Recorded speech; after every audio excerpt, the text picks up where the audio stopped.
Karnataka sex scandal का मुख्य आरोपी प्रज्वल रेवन्ना 31 मई को एसआईटी के सामने पेश होगा। जी हां, मामले के सामने आने के बाद से प्रज्वल रेवन्ना फरार चल रहा है। पिछले दिनों जानकारी सामने आई थी कि मामले के तूल पकड़ने के बाद विदेश भाग गया। प्रज्वल रेवन्ना ने अपने बयान में ये कहा कि मेरे खिलाफ राजनीतिक साजिश हुई है, मैं डिप्रेशन में चला गया और हासन में कुछ ताकतें मेरे खिलाफ काम कर रही हैं क्योंकि मैं राजनीतिक रूप से आगे बढ़ रहा हूं। 31 तारीख को सुबह 10 बजे वे एसआईटी के सामने पेश होंगे, ऐसा उन्होंने कहा है और आगे ये भी कहा है कि वे सहयोग भी करेंगे। उन्होंने आगे कहा कि मुझे न्यायपालिका पर भरोसा है, मेरे खिलाफ झूठे मामले हैं और मुझे कानून पर भरोसा है।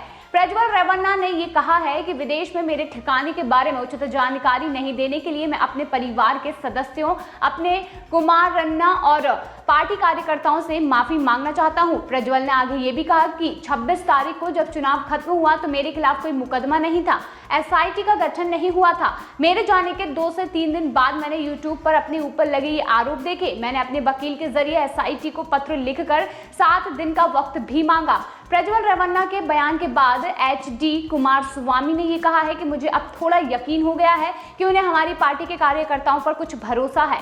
मैंने भी उनसे वापस आकर कानून का सामना करने की अपील भी की थी। मुझे विश्वास है कि उन्होंने हमारे अनुरोध पर विचार जरूर किया है और हमारी पार्टी के कार्यकर्ताओं का सम्मान करते हैं। उन्होंने आगे बताया कि इस मामले के संबंध में हमारे राष्ट्रीय अध्यक्ष देवेगौड़ा और मैंने उन्हें जांच के लिए एसआईटी के सामने पेश होने के लिए कहा था। देवेगौड़ा ने उन्हें चेतावनी दी थी कि मैंने अपील की थी। पार्टी कार्यकर्ताओं का सम्मान करके उन्होंने ये जवाब दिया है और इससे मुझे राहत मिली है।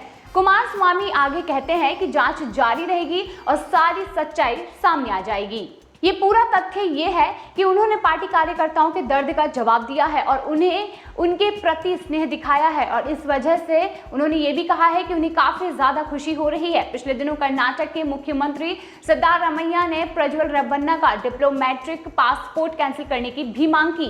इस सिलसिले में उन्होंने प्रधानमंत्री नरेंद्र मोदी को चिट्ठी लिखी और तत्काल कार्यवाही की मांग की और अपने पत्र में सिद्धारमैया ने इसे शर्मनाक बताया कि रेवन्ना ने आरोप सामने आने के ठीक बाद और उसके खिलाफ पहला आपराधिक मामला दर्ज होने से ठीक पहले देश छोड़ने के लिए अपने राजनयिक पासपोर्ट का इस्तेमाल किया। प्रज्वल रेवन्ना ने विदेश मंत्रालय से मंजूरी लिए बिना राजनयिक पासपोर्ट पर यात्रा की। नियमों के मुताबिक निजी यात्रा के लिए भी डिप्लोमेटिक पासपोर्ट का इस्तेमाल करने के लिए छूट लेने की जरूरत जरूर होती है।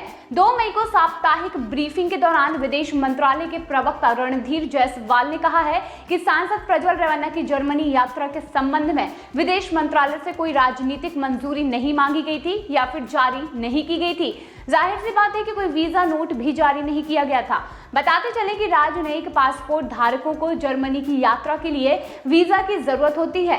मंत्रालय ने किसी अन्य देश के लिए वीजा नोट जारी नहीं किया है और जिसके पास भी डिप्लोमेटिक पासपोर्ट होता है उसे कई सारे प्रिविलेज यानी कि विशेष अधिकार मिल जाते हैं। ऐसे लोगों को विदेश में ना तो गिरफ्तार किया जा सकता है और ना ही हिरासत में लिया जा सकता है। इतना ही नहीं, डिप्लोमेटिक पासपोर्ट होल्डर्स को किसी देश की यात्रा करने के लिए वीजा की जरूरत भी नहीं पड़ती है। कर्नाटक के गृह मंत्री जी परमेश्वर का ये कहना है कि अगर प्रज्वल का डिप्लोमेटिक पासपोर्ट कैंसिल हो जाता है तो उसे भारत आने के लिए मजबूर होना पड़ेगा। जेडीएस सांसद प्रज्वल रेवन्ना ने जर्मनी से ही अब एक वीडियो जारी कर दिया है और जांच में सहयोग करने की बड़ी बात कह दी है। उन्होंने इस महीने इस प्रकरण पर दूसरा वीडियो जारी किया है। 26 अप्रैल 2024 को पहले चरण के लोकसभा चुनाव में हासन सीट पर मतदान होने के साथ ही वो विदेश निकल गए थे। उन्होंने वीडियो में ये कहा कि वो इस मामले की जांच के लिए बनी एसआईटी के समक्ष 31 मई को पेश होंगे। साथ ही उन्होंने अपने परिवार से माफी भी मांगी और उन्होंने ये कहा कि सबसे पहले वो अपने दादा यानी कि पूर्व प्रधानमंत्री एचडी देवेगौड़ा और अपने चाचा पूर्व मुख्यमंत्री एचडी कुमारस्वामी से माफी मांगना चाहते हैं। उन्होंने कर्नाटक की जनता और पार्टी के सभी कार्यकर्ताओं से भी क्षमा मांगते हुए ये कहा कि उन्हें इसका अफसोस है कि विदेश जाने की जानकारी वो नहीं दे पाए। उन्होंने बताया कि 26 अप्रैल को जब मतदान हुआ तब एसआईटी का गठन नहीं हुआ था और उनके खिलाफ कोई केस नहीं था। उन्होंने ये भी कहा कि विदेश जाने की उनकी योजना पूर्व से बनी हुई थी और 3 से 4 दिन बाद यूट्यूब और न्यूज चैनलों पर देखते वक्त उन्हें मामले का पता चला। उन्होंने बताया कि इसके बाद राहुल गांधी सहित विपक्ष के अन्य नेता उनके खिलाफ बयान देते हुए दुष्प्रचार करने लगे हैं। प्रज्वल रेवन्ना का ये कहना है कि इस दौरान वो अवसाद में चले गए थे, अकेलेपन से जूझ रहे थे और उन्होंने ये भी कहा कि हासन में कुछ राजनीतिक ताकतों ने उनके खिलाफ साजिश भी रची है, इसीलिए उन्होंने खुद को ये सबसे दूर रख लिया था। उन्होंने बताया कि वो 31 मई को सुबह 10 बजे एसआईटी के सामने पेश होने वाले हैं और उन्होंने ये भी कहा है कि वो जांच में सहयोग पूरी तरीके से करेंगे और हर सवाल का जवाब भी देंगे। उन्होंने ये विश्वास जताया है कि वो इस मामले से निर्दोष साबित होकर ही निकलेंगे क्योंकि ये मामला झूठा है, ऐसा उनका मानना है। बता रहे हैं कि प्रज्वल रेवन्ना के खिलाफ कई सारे सेक्स वीडियो वायरल हुए थे और उनके दादा के बयान जारी करके उन्हें वापस आने के लिए चिताया भी गया था।